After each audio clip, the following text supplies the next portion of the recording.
우리는 매일 수많은 선택의 순간을 맞이하며 살아갑니다. 아침에 일어나는 순간부터 잠자리에 들 때까지 우리는 끊임없이 결정하고 행동을 합니다. 여러분, 우리가 하루에 얼마나 많은 선택을 하며 살아가는 줄 아십니까? 심리학자들의 연구에 따르면 사람은 하루 평균 3만 5천 번의 결정을 내린다고 합니다. 하루에 3만 5천 번 이상의 결정을 내리고 있다. 얼마나 놀랍습니까? 아침에 일어나 무엇을 입을지 무엇을 먹을지부터 시작해서 중요한 사업의 결정까지 우리의 삶은 선택의 연속이라는 것입니다. 그런데 문제는 우리의 선택 기준이 무엇이냐는 것입니다. 많은 경우 우리는 자신의 생각이 옳다 여기며 자신의 판단을 신뢰하며 살아갑니다. 하지만 오늘 본문 잠언 21장에서는 우리에게 놀라운 진리를 오늘 말해주고 계십니다. 우리의 모든 행위를 감찰하시고 우리의 심령 깊은 곳까지 보시는 하나님 앞에서 우리가 어떻게 살아가야 하는지를 오늘 말씀에서 보여줍니다. 오늘 이 말씀을 통하여 우리가 하나님의 시선으로 우리 자신을 바라보고 진정으로 지혜로운 삶을 살아가시는 귀한 성도님 되시기를 소망합니다. 첫째로, 하나님께서는 사람의 마음을 주관하신다는 것입니다. 오늘 본문 1절 말씀을 우리 함께 봉독해 보겠습니다. 1절 말씀, 자, 시작. 왕의 마음이 여호와의 손에 있음이 마치 봇물과 같아서 그의 임의로 인도하시느니라. 아멘. 여기서 보는 관계 수로입니다. 여기 보이시면 사진 보면 수로 나오지요. 농부가 물길을 내어서 물이 흘러가는 방향을 정하듯이 하나님께서는 가장 강력한 권력자인 왕의 마음까지도 당신의 뜻대로 인도하신다는 것입니다. 역사를 보면 이 진리가 얼마나 명백하게 드러나는지를 우리가 알 수 있습니다. 성경과 고대 페르시아 문헌을 보면 인류 역사상 최초의 거대 제국을 건설한 정복왕이 있는데 그 이름을 키루스 대왕 혹은 키루스 대제라고 불립니다. 이 말은 왕 중의 왕이라는 뜻입니다. 성경에는 그를 이렇게 불렀습니다. 고레스. 그가 얼마나 큰 왕이었냐 하면 키루스 원통에 이렇게 적혀 있었다고 합니다. 나는 세계의 왕, 바빌론의 왕, 수메르와 아카드의 왕, 사방의 왕이자 위대한 왕, 캄비세스의 아들이며 그 왕권을 신들이 기쁘게 돌보는 자로다. 마르두크에게서는 내 선행을 기뻐하셨다. 고대 페르시아를 강국으로 만들었던 고레스 왕은 이방 군주였지만 하나님께서 그의 마음을 감동시키셔서 이스라엘 백성들을 해방시키시고 예루살렘 성전 재건을 명령하도록 하셨다는 겁니다.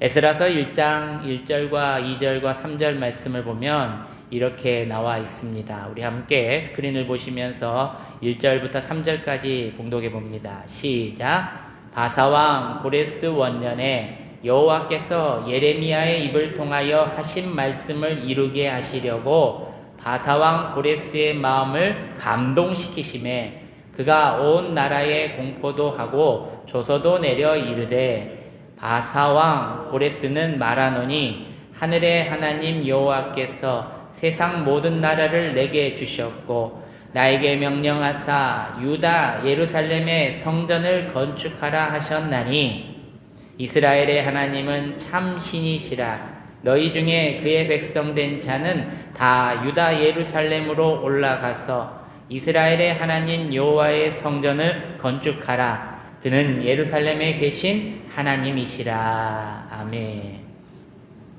하나님께서는 또 느헤미야 시대에 다스렸던 아다닥스다 왕에게 노예로 잡혀있던 느헤미야 곧 왕의 식사와 술 시중을 들었던 유대인 느헤미야의 요청을 통하여 하나님께서 그의 마음 또한 감동시켜 예루살렘 성벽을 재건하기를 허락해 주셨다는 겁니다. 이 모든 것이 하나님의 주권적인 역사라는 것입니다. 그런데 오늘 본문 2절 말씀을 보면 우리에게 또 다른 말을 하고 계십니다. 우리 2절 말씀 함께 봉독합니다. 시작. 사람의 행위가 자기 보기에는 모두 정직하여도 여호와는 마음을 감찰하시느니라. 아멘. 이것이 인간의 본질적인 문제입니다. 우리는 자기 눈에는 항상 옳게 보인다는 것입니다. 내 말이 맞다. 내 생각이 맞다. 제가 목회하면서 만난 한 집사님의 이야기입니다. 그분은 매일 열심히 교회를 섬겼던 분입니다. 새벽 기도도 빠지지 않고 헌금도 많이 하신 분입니다. 그런데 가정에서 아내와 자녀에게는 폭언을 일삼았던 집사님이었습니다. 제가 그것을 지적하자 이렇게 말하였습니다. 목사님, 저는 하나님 앞에 정직하게 살고 있습니다. 가정의 질서를 바로잡는 것이 가장의 책임 아닙니까? 자기 눈에는 그 행동이 바르고 정직하고 옳아 보았던 것입니다. 그런데 여러분, 하나님은 사람의 외적인 열심이 아니라 그 마음을 보신다. 그 마음을 감찰하고 계신다는 겁니다. 경건의 모양이 아니라 사랑이 있는지, 권위라는 이름 아래 상처를 주고 있는지는 않는지, 의로움이라는 명분 속에서 자기의에 빠져 살아가고 있는지 우리의 마음을 보고 계신다는 겁니다. 그 집사님의 말은 논리적으로 맞아 보입니다. 가장으로서.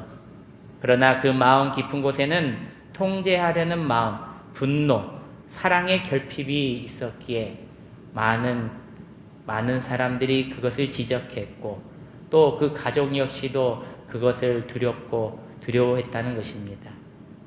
사람의 눈에는 정직해 보여도, 자신의 눈에는 정직해 보여도 하나님 앞에서는 정직하지 않았던 것입니다. 사랑하는 여러분, 우리의 신앙은 사람 앞에서의 평가로 증명되지 않습니다. 하나님께서는 오늘도 우리의 중심, 우리의 동기, 우리의 마음의 방향을 감찰하고 계신다는 겁니다. 그래서 이 말씀은 우리를 정죄하기 위한 말씀이 아니라 말씀 앞에 겸손하라는 것입니다. 겉모습의 경건이 아니라 말씀에서 가르쳐주는 참된 순종이 우리에게 있어야 한다는 것을 말해주고 있는 것입니다. 사랑하는 여러분, 참된 순종으로 말씀을 듣고 말씀대로 행하시는 여러분들이 되시기를 바랍니다. 우리 3절 말씀입니다. 우리 함께 3절 말씀을 봉독합니다. 시작. 공의와 정의를 행하는 것은 제사 드리는 것보다 여호와께서 기쁘게 여기시느니라. 아멘. 명확하게 말씀해 주고 계시고 있는데 하나님께서는 외적인 종교 행위보다 우리의 심령과 실제 삶에서의 공의와 정의를 보고 계신다는 겁니다. 6절 말씀을 보면은 속이는 말로 재물을 모으는 것은 죽음을 구하는 것이라 곧 불러다니는 앙겐이라. 오늘날도 얼마나 많은 사람들이 거짓 방법으로 재물을 모으려 하는지 모릅니다. 탈세, 횡령, 사기, 부정부패, 거짓말. 그러나 이런 방법으로 모은 재물은 성경에 뭐라고 나와 있습니까? 아침 안개처럼 사라지고 만다. 최근 우리 사회에서도 많은 사례를 볼 수가 있습니다. 거대 기업의 회계 부정, 정치인들의 뇌물수수, 종교 지도자들의 횡령. 그들은 그 순간에는 자신이 똑똑하다고 생각할 줄 모릅니다. 결국 모든 것이 드러나 파멸에 이르렀다는 것입니다. 안 들킬 것 같지만 국정감사 때 보면은 어떻습니까? 다 나옵니다. 하나부터 열까지 숨길 수 없이 다 나옵니다. 오죽하면 털어서 먼지 안 나는 사람이 없다라고 말할 정도입니다. 그리고 어떻습니까? 영원할 것 같은 비밀들이, 부정부패들이 숨길 수 없이 드러나고 있다는 것입니다. 하나님께서는 사람의 마음을 보고 계십니다. 우리가 어떤 동기로 어떤 마음으로 행하는지 다 알고 계신다는 겁니다. 우리를 누가 만들었습니까? 하나님이 자신의 형상대로 만드셨기에 다 아신다는 겁니다. 그러므로 우리는 항상 하나님 앞에서 우리의 마음을 말씀으로 먼저 잘 점검해야 한다는 것을 아시길 바랍니다. 그것이 곧 잠언이 말하는 하늘의 지혜요, 이 땅을 잘 살아갈 수 있는 지혜라는 것입니다. 하늘의 지혜를 알고 행할 때에 이 땅에서 하늘의 복을 받아 누리는 저와 여러분들이 되시기를 축복합니다. 둘째로 하나님이 기뻐하시는 삶의 원리를 속히 알아야 한다는 말합니다. 우리 9절 말씀을 함께 봉독합니다. 9절 시작. 다투는 여인과 함께 큰 집에서 사는 것보다 움막에서 사는 것이 나으니라. 아멘.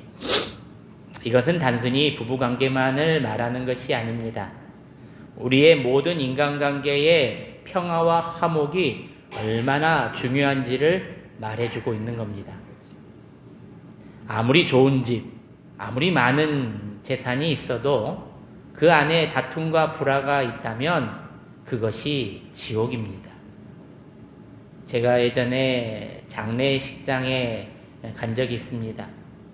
권사님의 아버님이 돌아가신 장례식이었는데 엄청 가족끼리 싸우고 계셨습니다. 제가 깜짝 놀랐습니다. 장례식에 가서 이렇게 싸움을 하나? 아버지 돌아가셨는데 이렇게 싸우나? 조문을 하고 잠깐 음식을 먹고 있는데 제가 궁금해서 권사님에게 물어봤습니다. 권사님, 뭐 때문에 저렇게 싸우십니까? 알고 보니 아버지 재산 때문에 싸운 것인데 재산 분할할 때 날 좀 덜 받았다고 싸운 것이었습니다. 그런데 그 금액이 얼마인지 아십니까? 고작 300만 원이었습니다. 고작 300만 원 때문에 서로를 헐뜯고 서로를 손가락질하며 멱살을 잡고 가족끼리 싸우고 있던 것입니다. 다툼과 불화가 있다면은 그것은 지옥입니다. 반대로 비록 가난하고 작은 집이라고 할지라도 사랑과 평화가 있다면 그것은 천국입니다. 한 목사님의 간증입니다. 그분은 신학교 다닐 때 매우 가난했습니다. 책 살 돈이 없어서 차비를 아껴서 걸어 다니면서 책 살 돈을 하나하나 모아서 책 한 권을 겨우 살았던 가난한 목사님이었습니다. 단칸방에서 아내와 아이 둘과 살을 부딪히며 살았지만 너무나도 행복했다고 합니다. 저녁마다 온 가족이 함께 옹기종기 모여 기도하고 성경을 암송하고 가정 예배를 드렸는데 지금은 애들이 다 커서 출가하고 목사님도 큰 교회의 목사가 되었지만 그때 그 시절을 떠올리면 내 인생의 그때가 가장 행복한 시절이었다라고 말했습니다. 사랑하는 여러분, 가족 간의 사랑과 평화가 이렇게 귀하다는 것입니다. 5절 말씀입니다. 우리 5절 말씀을 함께 봉독합니다. 시작. 부지런한 자의 경영은 풍부함에 이를 것이나 조급한 자는 궁핍함에 이를 따름이니라. 아멘. 하나님께서는 게으름이 아닌 부지런함을, 무계획이 아닌 지혜로운 경영을 기뻐하신다는 겁니다. 그런데 여기서 부지런함은 단순히 바쁘게 움직이는 것이 아니라는 겁니다. 지혜로운 계획과 꾸준한 실천을 의미한다는 겁니다. 반대로 조급함은 빨리 성공하려는 조바심과 한탕주의가 있다는 것을 의미합니다. 요즘 우리 사이에 영끌, 비투라는 말이 유행입니다. 여러분 들어보셨습니까? 영끌이 뭘까요? 제가 써놨는데 영혼까지 끌어모아서, 비투가 뭘까요? 빚을 내서 투자하자. 영혼까지 끌어모아서 빚을 내서 투자하자는 겁니다. 젊은이들과 청년들과 그리고 30, 40 세대들, 직장인들이 빨리 부자가 되고 싶어하는 조급함 때문에 나타난 용어입니다. 하지만 이런 조급함은 대부분 실패와 파산으로 이어집니다. 청년들이 대학 등록금까지 포기하고 코인과 주식을 하다가 큰 빚을 지고 젊은 나이에 파산 신청을 했다는 뉴스 기사가 여기저기에 쏟아집니다. 저희 아이들도 이제 커가다 보니까 돈에 대한 값어치를 너무나도 잘 알고 있습니다. 예전에는 1,000원 주면서 10,000원 아빠하고 바꿀까 그러면은 10,000원을 1,000원하고 바꿔주었는데 요즘에는 더 받으려고 합니다. 그런데 저는 항상 아이들에게 이렇게 가르칩니다. 땀 흘려서 벌어라. 그것이 진짜 너의 것이다. 땀 흘려 번 돈은 쉽게 없어지지 않는다. 제가 항상 애들한테 말합니다. 땀 흘려서 벌어라. 하나님께서 원하시는 것은 꾸준하고 정직한 노력이라는 것입니다. 15절 말씀입니다. 우리 함께 봉독합니다. 15절 시작. 정의를 행하는 것이 의인에게서는 즐거움이요 죄인에게는 패망이니라. 의로운 사람에게 의를 행하는 것은 억지가 아니라 기쁨이라는 것입니다. 진정한 그리스도인은 의무감 때문에 선을 행하는 것이 아니라 그것이 기쁨이기 때문에 선을 행하는 것입니다. 가난한 이를 돕는 것이 의무가 아니라 그리스도인으로서의 특권, 그것이 기쁨이 되기 때문입니다. 정직하게 사는 것이 손해가 아니라 그리스도인으로서의 복된 삶이라는 것입니다. 반면 악인에게는 의를 행하는 것 자체가 두려움이고 패망입니다. 왜냐하면 의로운 기준에 서면 자신의 악이 모두 다 드러나기 때문입니다. 그러므로 우리의 의를 해야 할 일로 여기지 말고 하나님과의 관계 안에서 기뻐하는 일로 받아들이시기를 바랍니다.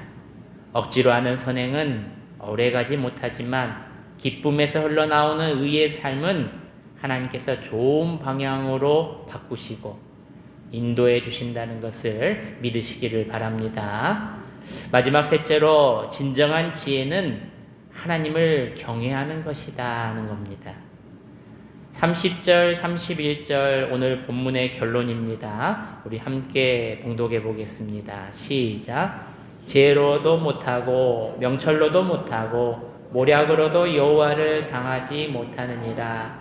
싸울 날을 위하여 마병을 예비하거니와 이김은 여호와께 있느니라.